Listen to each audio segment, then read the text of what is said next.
Hello, everyone, and welcome to our visual RAC meeting here. We are opening the meeting at 1 o'clock here in the auditorium. Do I have a motion for the approval of the from the last meeting we had, which was March 3rd? Unbelievable. Do I have a motion? So moved. Thank you very much. Mr. Bruner, would you like to give us your report? Hello, residents of Freedom Village. This is John Bruner, your Executive Director. Our community continues to have no resident or staff cases of COVID-19 on the Freedom Village campus. The last reported case of COVID-19 was on May 30th. I'm very happy with these results, but we are far from being out of the woods. While we've seen a downward trend in infections and deaths in Chester County over the last month, hospitals in our area still have cases of COVID-19. And we want to be vigilant in the defense of our community. Therefore, it is critical that we continue to follow the required protocols to protect our community. I will continue to provide educational reminders on the measures that the CDC and the state of Pennsylvania require us to follow in order to mitigate the spread of the virus. We all have a personal responsibility to abide by these measures to protect ourselves and our loved ones. Next week, I will be sharing with residents the plans for further easing of some of the restrictions as we move into phase 3 of the reopening plans at Freedom Village. We have met all the requirements to begin moving into this phase, and I'm confident that now is the time to start introducing some additional activities and easing some more of the restrictions at Freedom Village. I'm working closely with the housekeeping department to fill several unexpected vacancies in our housekeeper positions. Over the last several weeks, this has caused a disruption in services for some of you, which is not acceptable. I want to assure you that this is one of my top priorities to return to you consistent and dependable housekeeping services. On August 11th and August 14th, we had a series of storms and resulting power outages that disrupted services here at Freedom Village. We had several areas of water penetration in the building that our roofer has now repaired. Several trees came down across the campus, and they are in the process of being cleaned up currently. I want to thank you all for your understanding and your patience as we made the best of a bad situation. I'm very thankful to all the employees of Freedom Village who responded so well during this emergency. Thank you. We are on to old business, and at the top of our list is the changes that RAC would like to see made to our bylaws. So it's very important that if you can, to listen, and we hope to vote on this in our September meeting. We had sent out a copy of all the changes we wanted shortly after our shutdown. So please bear with me. We are going to read them and then, again, as I said, approve them in September. So first up on our bylaw changes include completely new voting rules for council members each year. It provides a number of opportunities to vote prior to the open meeting, reduces the chances of voting improprieties, and reduces the amount of paperwork duplication. Completely new rules for the council members to vote for its presidents, vice president, treasurer, and secretary. Adding to the absentee rule, which is Article 2, Section E, number H. In our discussion, we believed we needed to tighten up the ruling, and the bolded print signifies the changes that are made. This will be our first of 2 notifications of the new amendments before we can hold a special meeting, which we hope to do in September, to vote on these changes, we need your assistance. So the first of the changes include page 2, Article 2, Paragraph H. If a member is unable to attend council meetings or carry out related duties for a period longer than 1 month because of personal or family illness, the member may, in writing to the president, by requesting that the president designate a substitute. If the council approves the substitution, the substitute may attend council meetings and have the full power and responsibilities of the amendment absent member. The maximum period of such substitution is limited to 3 months. After 3 months limit is reached, the position is considered vacant and is filled as described in Article 3, Paragraph E. If a council member, and this is the new change, has 3 unexcused absences, she will relinquish their role as a council member. An unexcused absence is when a council member does not notify the president or the secretary prior to an absence from the open and/or business meetings. Should an emergency happen, the president or secretary should be notified within 3 days after the meeting. And we will go on to the next one, and Phil Jardine will be reading that. I will be reviewing the change to the bylaws covering the election of RAC member of officials. This will be the election of the president, vice president, treasurer, and secretary. The changes will read as follows. Within 3 business days after the election of a new RAC members for the ensuing year, the president will appoint an outgoing RAC member, administrator, to oversee the election of officers for the coming year. The administrator will pull each member serving the new term for their nominations to the offices of president, vice president, secretary, and treasurer. Members may nominate themselves or other members for office. The administrator will check with nominees to determine their willingness to hold the position for which they've been nominated prior to the finalizing the election ballot. At the December working meeting, the election ballot, based on the nominating slate, will be distributed to each member to make their selection for each office position. The administrator will tally the votes and advise the election results at the close of the meeting. The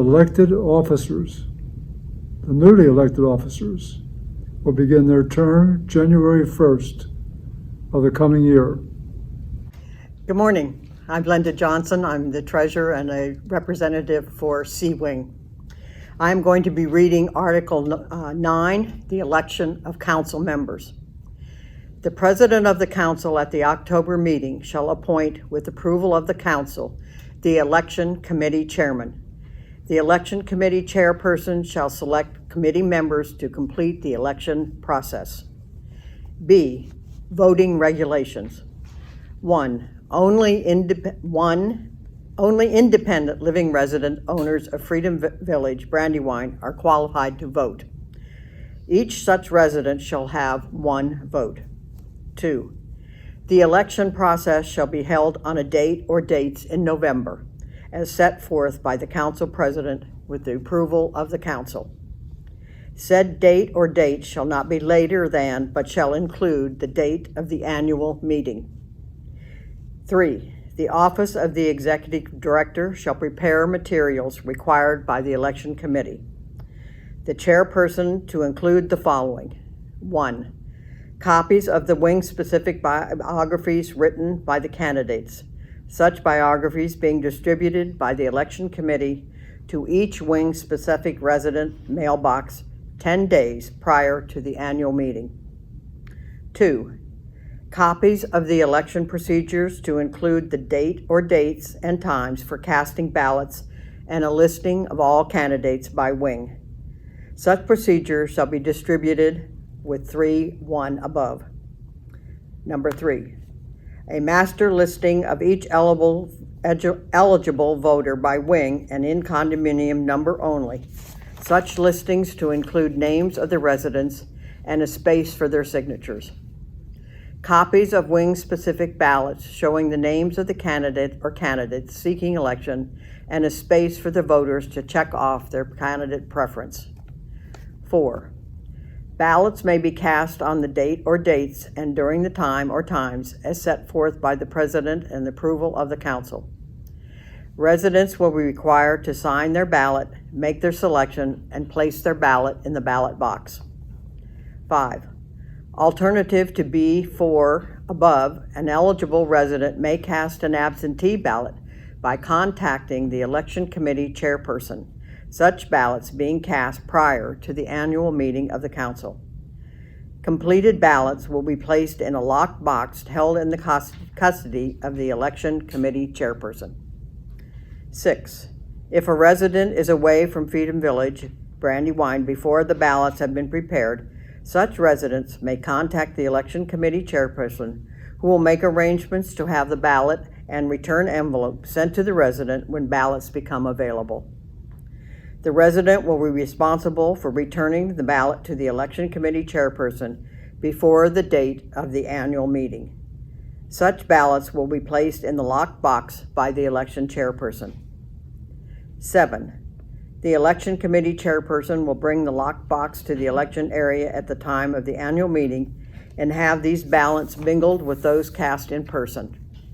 Ballots will be counted by designated members of the election committee and report such results to the election committee chairperson. Each candidate may appoint a representative to witness the ballot counting. 8.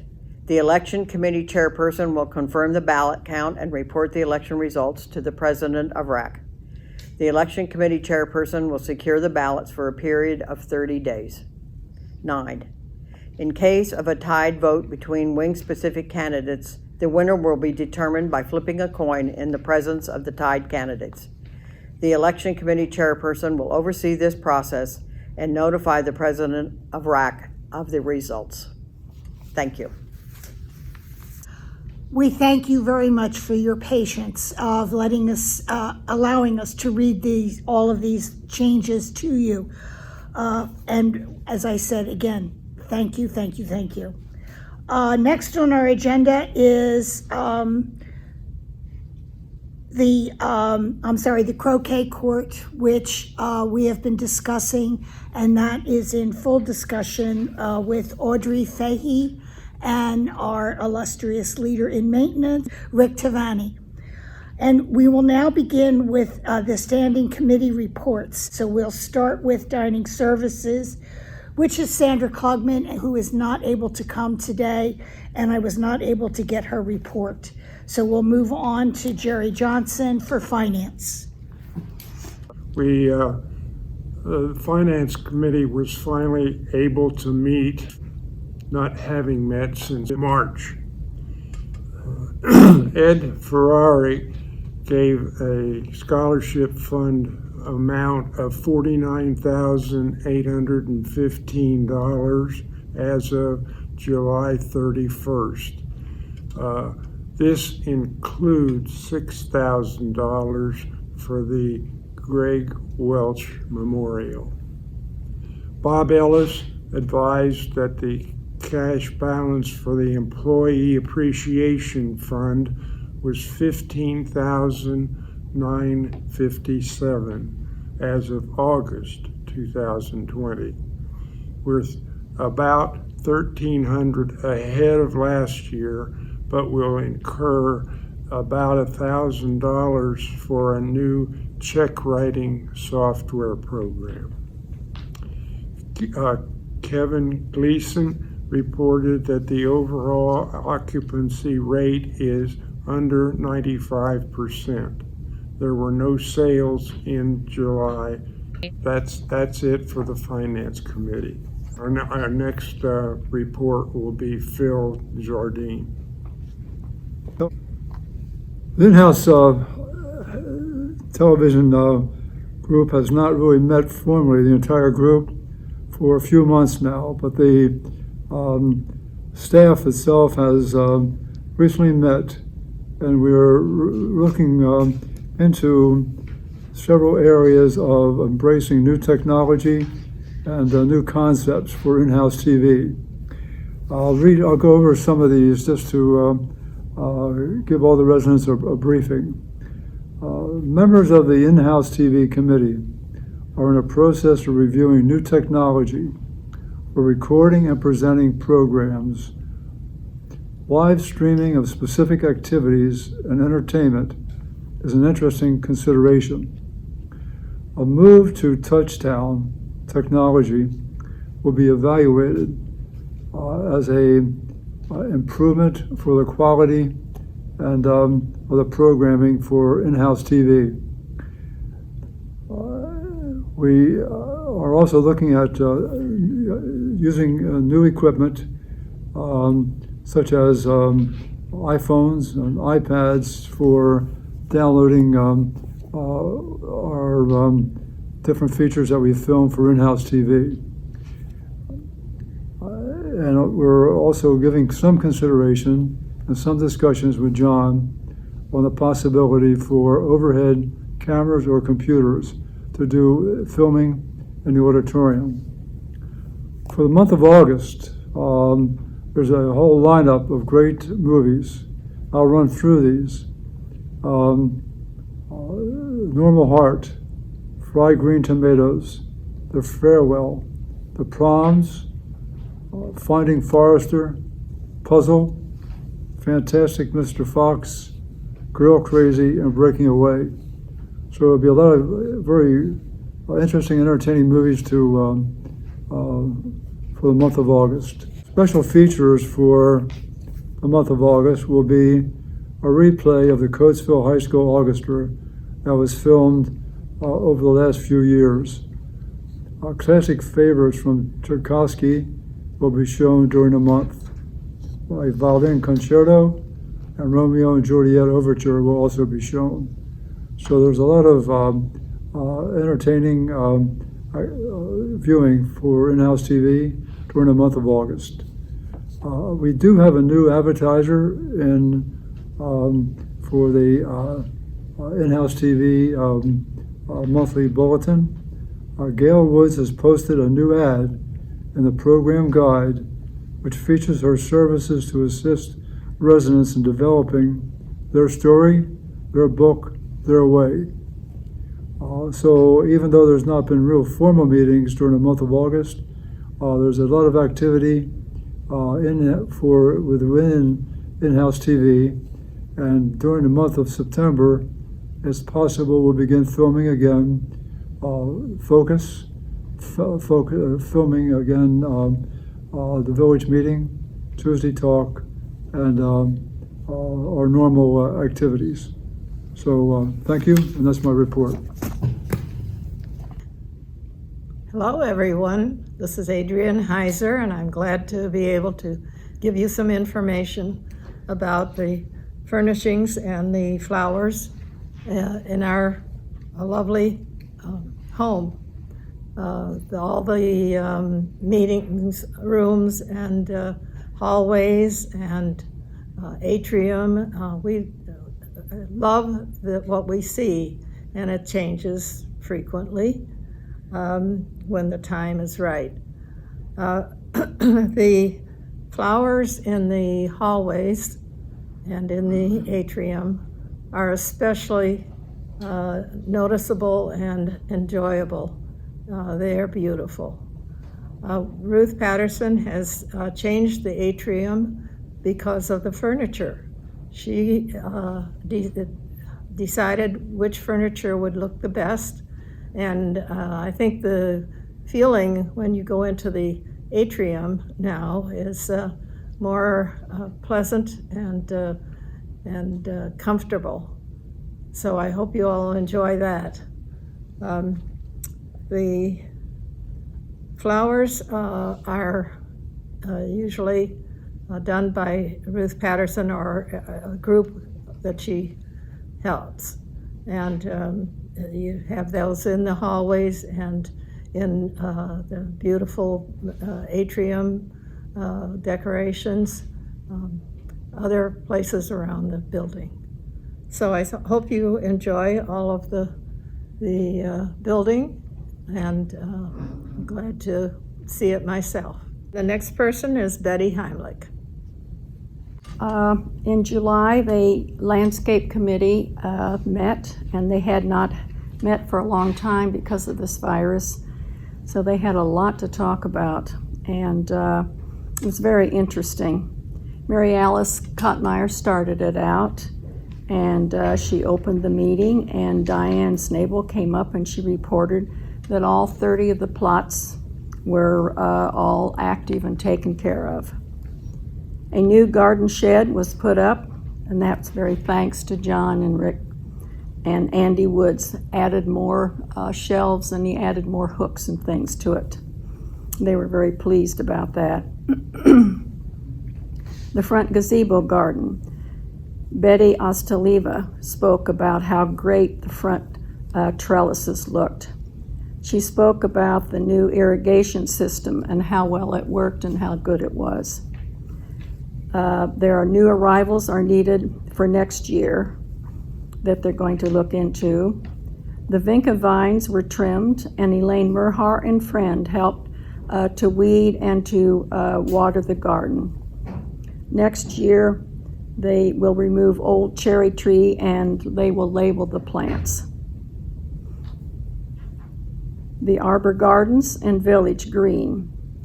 Helga Tice spoke, and she thanked Keith Perkins and Martha Skadis for trimming the Shasta daisy and weeds near the upcoming butterfly garden.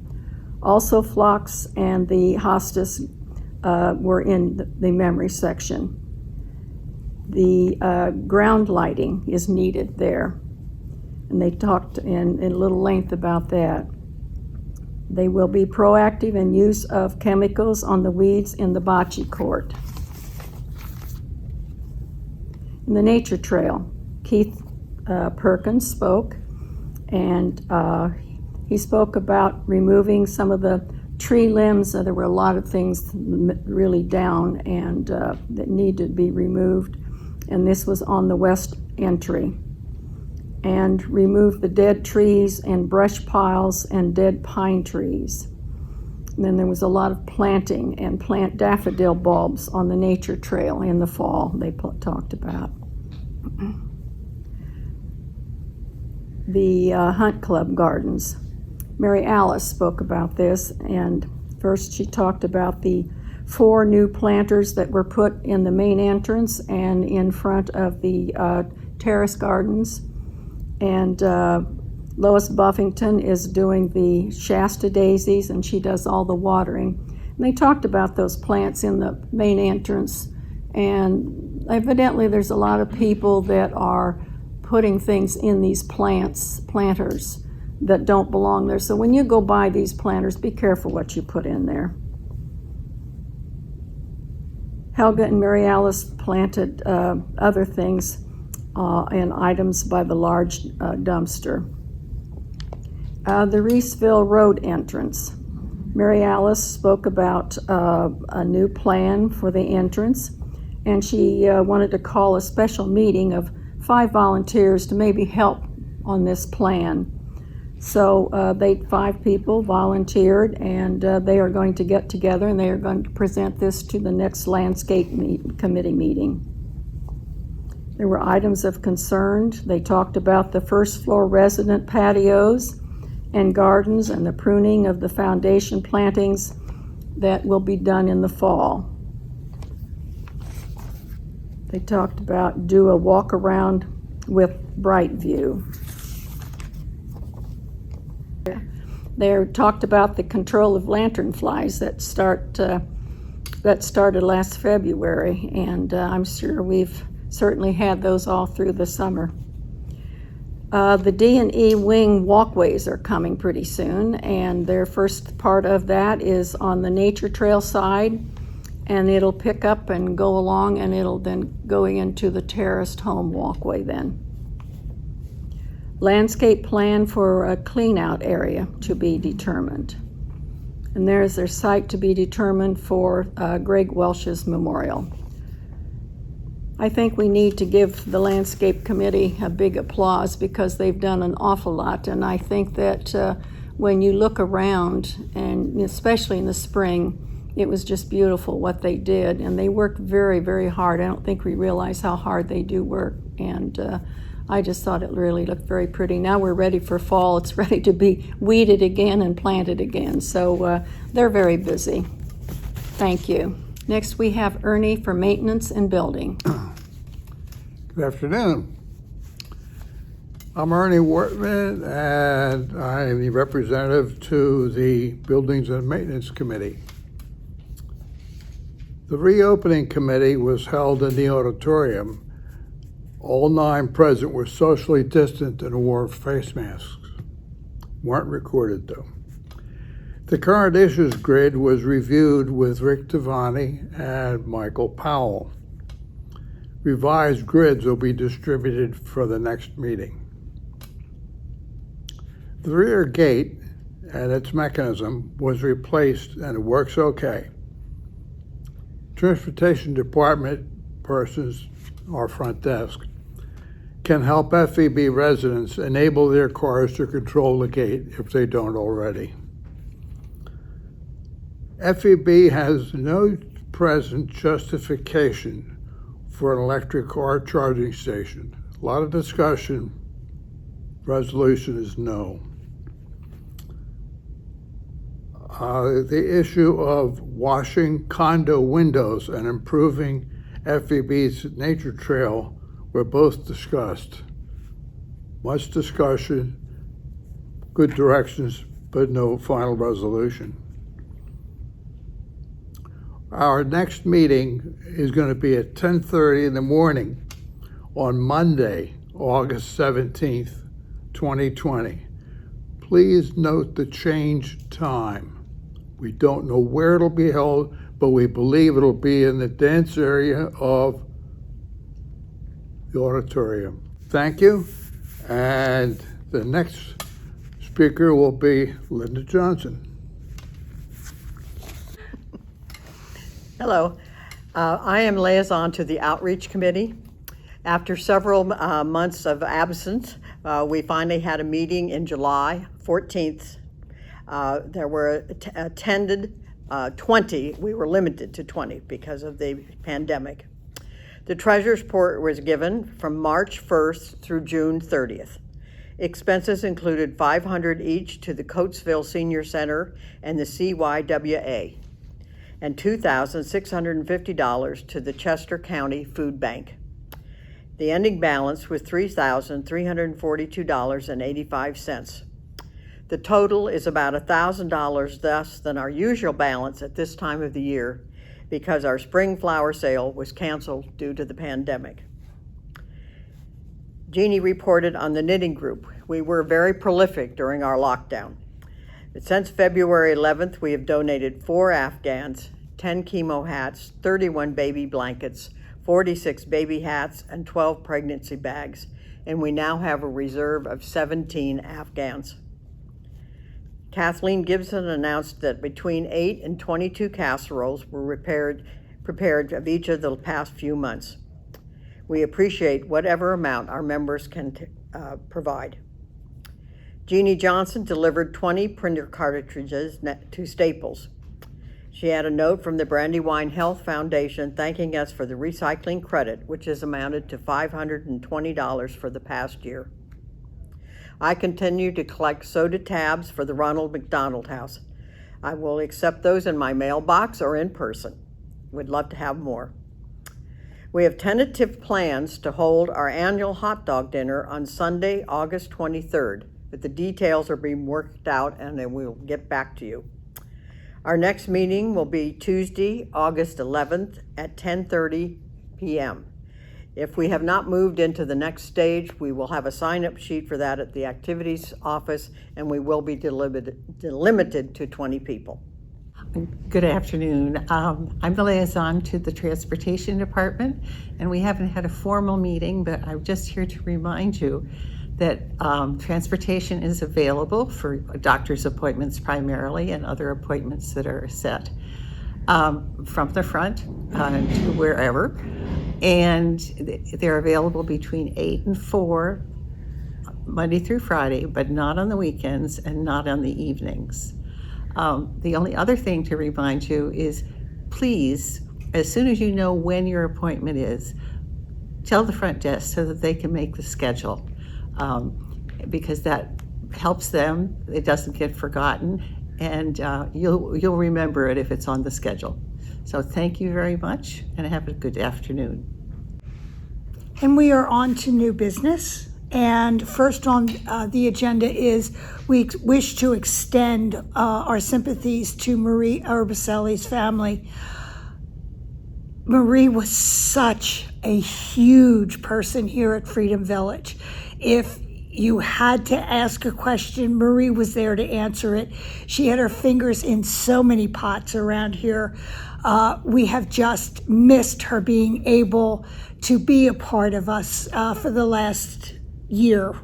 And again, we are so sorry for the loss, and we will feel Marie's loss for quite some time to come. Rick Tavani, this upsets me more than you know. He has been picking up dog poop. They have put out places for you to get to your dog poop and put it away. Please, please, it is not maintenance job. It is your job to take care of what your animal excretes. Please, if you cannot take care of your animal, then you must consider giving it up or hiring someone to come in and take care of it. But please, I don't want to hear any more of our directors picking up animal poop. It's just not fair. And the rules need to be, and every animal owner here needs to read the rules as far as elevators. Service elevator is the only place a dog belongs. And they must be on a leash at all times. No walking through the atrium to get mail, etc. It is not fair to the rest of us who have allergies. And then our Wi-Fi streaming, I want to read this, is certainly not at its best. LCS is looking into the problem, and we are not sure how long this process will take. And with that, I thank you all. Our next open meeting, hopefully in the auditorium and our usual places, will be the first Thursday of the month. So thank you very much for listening through and letting us get through the bylaw changes. Have a great day.